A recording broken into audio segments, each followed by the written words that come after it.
Olá, eu sou o Fernando e neste vídeo eu vou te mostrar como você pode monitorar atividades na sua super planilha para advogados. Bom, eu estou aqui na aba Atividades da planilha e aqui a primeira coluna que a gente tem para preencher é a coluna com o nome da atividade.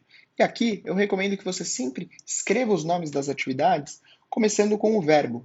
Isso é uma boa prática para você fazer na hora de você controlar suas tarefas, as suas atividades. Então aqui, por exemplo, eu vou colocar criar posts para Instagram, por exemplo. E aí aqui você coloca a data de início. Eu posso, como eu já mencionei em outros vídeos, sempre que tem um campo de data, eu posso clicar duas vezes e aí vai abrir esse mini calendário, que vai facilitar a minha seleção. Aqui ele já vem com a data de hoje selecionada. Eu vou colocar, por exemplo, a data de início hoje mesmo, dia 12 de abril de 2023. E você pode colocar o prazo final. Eu vou colocar que eu tenho que terminar até sexta, dia 14, certo? Aqui, você deve ter notado que ele ficou em vermelho um pouquinho antes de atualizar. É porque se por acaso eu colocar uma data anterior à data de início, a planilha vai me avisar que tem algo errado. Então, em diversas partes da planilha, isso é feito para ajudar você a entender que você preencheu algo errado, certo? Eu vou voltar aqui para o prazo final no dia 14, e aqui eu posso marcar se foi finalizado ou não. Se foi finalizado, eu dou um check, e aí eu coloco aqui a data de término. Eu poderia colocar, por exemplo, que foi finalizado no dia 13, certo? Se por acaso eu não marcar finalizado, mas deixar a data de término, a planilha também vai me avisar que tem algo errado. Eu preciso marcar essa opção finalizado para ela entender que o status da tarefa foi finalizado. Nesse caso não foi finalizado, então eu vou apagar e vou deixar o status dela como pendente. Aqui o status é uma coluna automática, que é preenchida automaticamente, então você não pode editar. Se você tentar editar, a planilha vai te dar um aviso, certo? Ele vem aqui então com o status pendente, porque o prazo final ainda não chegou e eu ainda não finalizei a tarefa. Bom, em seguida eu posso selecionar o profissional responsável. Essa lista aqui vem da aba Configurações, como a gente já mencionou. Em Configurações você pode cadastrar os nomes de todos os profissionais do seu escritório. Voltando aqui em atividade, então eu selecionei o João Silva como responsável para essa tarefa.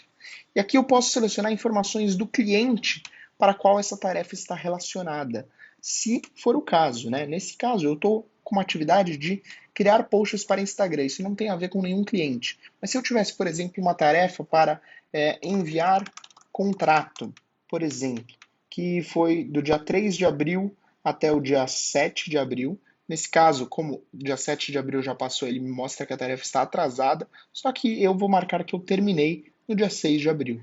O profissional responsável dessa tarefa era Maria Santos, por exemplo, e aqui essa tarefa estava relacionada a um cliente, porque era enviar contrato. Enviar contrato para quem? Para o João da Silva, por exemplo.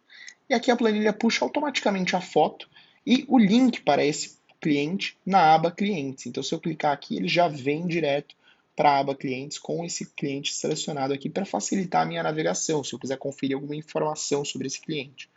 Bom, voltando em atividades, então vão ter tarefas, vão ter atividades que não fazem sentido, não tem nenhuma relação com clientes, mas vão ter tarefas que têm relação com o cliente. Nesse primeiro caso, eu vou deixar em branco, porque não tem relação. No segundo, eu preenchi aqui. Em seguida, a gente preenche os detalhes da atividade. Então, eu posso escolher a categoria da atividade. Nesse caso, são áreas do direito. Você também pode personalizar essas categorias como você quiser lá na aba Configurações. Mas aqui eu vou escolher, por exemplo, essa atividade não tem nenhuma categoria, né? Porque é criar posts para Instagram. Mas se você quisesse, lá na aba Configurações, você poderia adicionar aqui, por exemplo, marketing, financeiro, agendamento de reuniões, por exemplo. E aí, lá em atividades, você pode selecionar essa opção de marketing, né, que é criar posts para Instagram. E aqui, enviar contrato, vamos supor que esse caso específico do João da Silva tem a ver com direito imobiliário. Então, eu envio o contrato para esse cliente. E aqui eu posso descrever a atividade. Por exemplo, criar 2 posts para Instagram e um story, por exemplo. E aqui, enviar contrato, por exemplo, enviar contrato para assinatura com campo para 2 testemunhas. Sei lá, só um exemplo. E aqui, então, é assim que a gente preenche as atividades que a gente tem para fazer. E isso vai se refletir em outras abas da planilha, né? Se aqui na busca a gente seleciona o João da Silva, vocês vão ver que aqui, se eu deixar a atividade como pendente, então vou deixar aqui a data para o dia 13, vocês vão ver que em busca vai aparecer aqui uma atividade pendente. Se eu deixasse atrasada, por exemplo, Então, ela era para ter terminado antes. Aqui na busca, ela vem aqui em atividades atrasadas. E aí no dashboard também aparece aqui. Atividades pendentes, eu tenho uma, que expira em 2 dias, que é essa primeira aqui, certo? E aí também posso ver atividades atrasadas aqui em outros gráficos do dashboard. Aqui, por exemplo, atividades em atraso, certo? Todas as informações que você preencher vão ser refletidas em outras abas da planilha. Se você tiver qualquer dúvida, é só entrar em contato. Estamos à disposição.